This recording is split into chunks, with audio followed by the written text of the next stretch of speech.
On November 22nd and 23rd at 8:15 p.m.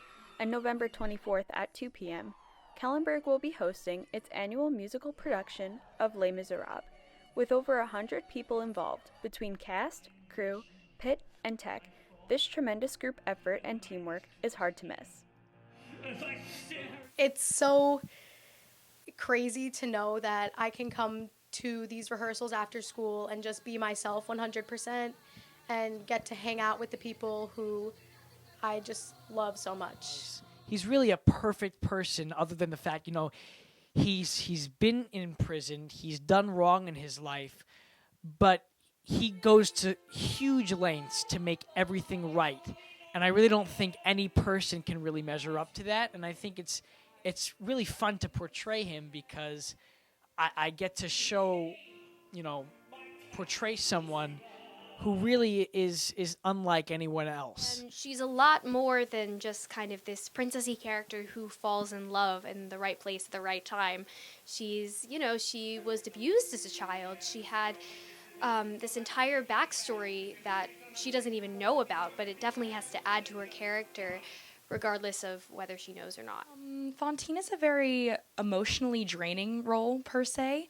It is not the easiest to play, so it definitely takes a lot out of you putting that much emotion and love into a character, but it's definitely been so rewarding. Something about Eponine that I admire, and I really hope that this is something that I do with my personal relationships, is that she gives everything she has into a relationship.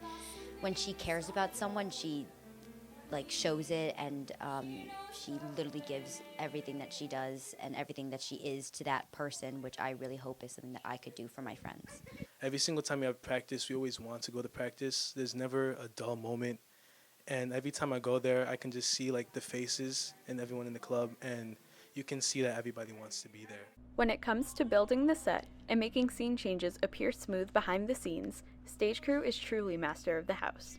We build the set, paint the backdrop, change scenes during the show. You have to sometimes build these 6, 7, 8 foot tall structures. I know one year they made an elephant that was really tall for one of the shows. So it's actually kind of a lot, and you don't really think about it until you're doing it. Pit band also has an essential part in producing the accompaniment that makes this musical come to life.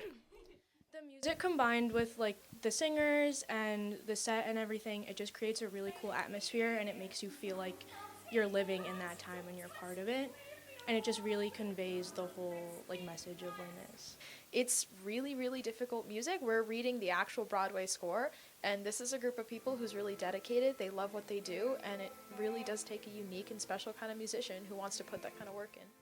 Tech crew plays a key role behind the scenes, providing light and sound to the stage to create visual depth for each scene. Normally, the week before the show, I go in with Mr. Murphy. We sort of help, we make lighting cues for the show to make sure everything looks good, having lights that sort of match the color, match kind of the feeling of each scene. The week before the show, we just constantly run through it after school, and it just really helps us get everything down pat. Come out and support these amazing team efforts and see Les Mis. But hurry, there's only one day more until this production kicks off on November 22nd.